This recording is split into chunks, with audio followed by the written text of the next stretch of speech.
እንግዲህ በ2018 ዓ.ም ፕራይቬት ሞልታችሁ ኢንትራንስ ኤግዛም መፈተን የምትፈልጉ ተማሪዎች በተደጋጋሚ በ2018 ዓ.ም ኢንትራንስ ኤግዛም ፕራይቬት መሙላት ቀርቷል እንደ ፕራይቬት የሚሞላው መቼ ነው እያላችሁ በተደጋጋሚ በዩቲዩብ በቴሌግራም ቻናላችን ኮሜንት ሴክሽን ላይ የጠየቃችሁ ትገኛላችሁ። ዛሬ ፕራይቬት ኢንትራንስ ኤግዛም መሙላት ቀርቷል ወይ መቼ ነው የሚሞላው የሚለውን ኢንዲቴል ሼር አደርጋችኋለሁ። እስከ መጨረሻው ድረስ አብራችሁን ቆዩ። ከመጀመራችን በፊት ግን ሰላም እንዴት ናችሁ? ከዚህ በፊት ለማታውቁኝ መርጋ ባላለው በሚስራኤል ዩኒቨርሲቲ አስተማሪ ነኝ። በትርፍ ሰዓቴ ደግሞ ልክ እንደዚህ አይነት ተማሪዎችን ይጠቅማሉ የምላቸውን ኮንተንቶች በዚህ ዩቲዩብ ቻናል ክሬት አደርጋለሁ። ዩቲዩብ ላይ ልክ እንደዚህ አይነት ቁም ነገር አዘል መረጃዎችን ለማየት የሚመጡ ከሆነና ለዚህ ዩቲዩብ ቻናል አዲስ ከሆናችሁ ሰብስክራይብ በማድረግ ቤተሰብ ይሁኑ። ፋሚሊ የሆናችሁ ደግሞ ቪዲዮ ለሌሎች ተማሪዎች እንዲደርስ ላይክ፣ ሼር በማድረግ አስተያየት ካላችሁ ደግሞ ኮሜንት ሴክሽን ላይ ያስቀምጡልን።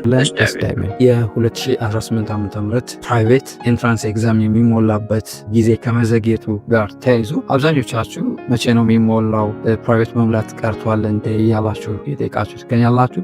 እንግዲህ ወደ ጥያቄያችሁ ስንሄድ ፕራይቬት በ2018 ዓ.ም አይቀርም። ምክንያቱም ከዚህ በፊት ኢንትራንስ ኤግዛምን ወስደው ማለፊያ ውጤት ያላመጡ እና ከዚህ በፊት ፈተናውን በሬጉላር የወሰዱ ድጋሜ የሚፈተኑበት የአሰራር ስርዓት ነው። ይሄ ከዚህ በፊትም ቀርቶ አያውቅም፣ በዘንድሮ ዓመትም አይቀርም። ነገር ግን ምንድን ነው ዘግይቷል። ከሌላው ዓመት በተለየ ሪላቲቭሊ ከአምናው አንጻር በጣም ዘግይቷል። አምና አስታውሳለሁ ከጥር በፊት ነበር የተጀመረው። ነገር ግን ዘንድሮ ዘግይቷል። አይ ነው በጣም ዘግይቷል። ምን እንደተፈጠረ አላውቅም። ነገር ግን አንድ ማወቅ ያለባቸው ነገር ፕራይቬት በ2018 ዓ.ም ለኢንትራንስ ኤግዛም ፕራይቬት ሞልቶ መፈተን አይቀርም፣ ሊቀርምም አይችልም። እሱም ማወቅ አለባችሁ። መቼ ነው ፕራይቬት የሚሞላው የሚለውን እንግዲህ ወደፊት ይህንን መረጃ ትምህርት ሚኒስቴር ወይም የፈተናዎች አገልግሎት ኤጀንሲ ነው ይፋ የሚያደርገው። እሱም መረጃው ሲወጣ በቴሌግራም ቻናላችንም በዩቲዩብ ቻናላችንም በቻልነው መጠን ቀድመን ለእናንተ የምናሳውቃችሁ ይሆናል።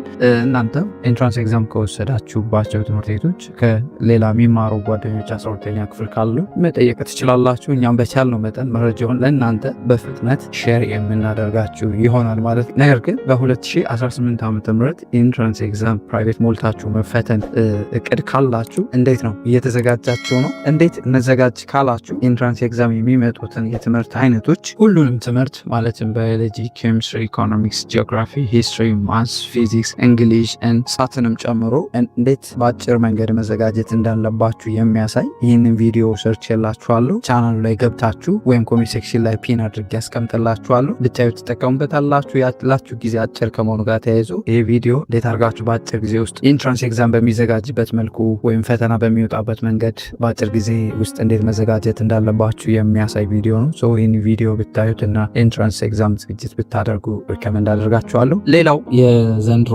የ2018 ዓ.ም ኢንትራንስ ኤግዛም በተመለከተ እንግዲህ ፈተናችሁ ሙሉ በሙሉ ወይም 100% በኦንላይን እንደሚሰጥ የትምህርት ሚኒስትሩ ፕሮፌሰር ብርሃኑ ነጋ ገልጸዋል። በዚህ ዓመት የሚሰጠው የ12ኛ ክፍል ማጠናቀቂያ ሀገር አቀፍ ፈተና 100% በኦንላይን ለመስጠት ቅድመ ዝግጅት እየተደረገ መሆኑን የትምህርት ሚኒስትሩ ፕሮፌሰር ብርሃኑ ነጋ ገልጸዋል። እንግዲህ ባለፉት ዓመታት የ12ኛ ክፍል ፈተና በወረቀትና በኦንላይን ሲሰጥ እንደነበር ይታወቃል። ነገር ግን በዘንድሮ ዓመት በአጠቃላይ ለሁሉም 100% በሚባል ደረጃ በኦንላይን እንደሚሰጥ ትምህርት ሚኒስትሩ ገልጸዋል። ፈተናችሁ የሚሆነው በኦንላይን ነው የሚሆነው ማለት ነው። እንግዲህ ቅድመ ዝግጅቱ እየተደረገ እንደሆነ ገልጸዋል። ይህንን አውቃችሁ ከወዲሁ ቅድመ ዝግጅት እንድታደርጉ ጊዜው ሲደርስ እኛም ቪዲዮ የምንሰራላችሁ ይሆናል ማለት ነው። የ2018 ዓ.ም ፕራይቬትን በተመለከተ ያለው መረጃ ይሄ ነው ማለት ነው። መረጃው ሲወጣ ለእናንተ በዩቲዩብ ቻናላችንም በቴሌግራም ቻናላችንም በፍጥነት የምናሳውቃችሁ ይሆናል።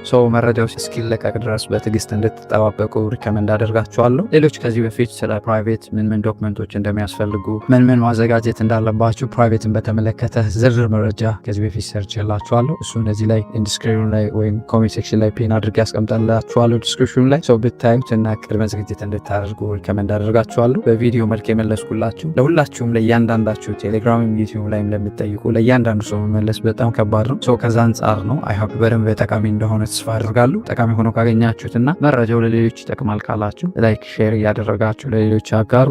አዲስ የሆናችሁ ደግሞ ሰብስክራይብ በማድረግ ቤተሰብ ይሁኑ። በሌላ ጠቃሚ መረጃ እስክንገናኝ ለሀገራችን ሰላም፣ ፍቅር፣ አንድነት ስጠን። ፒስ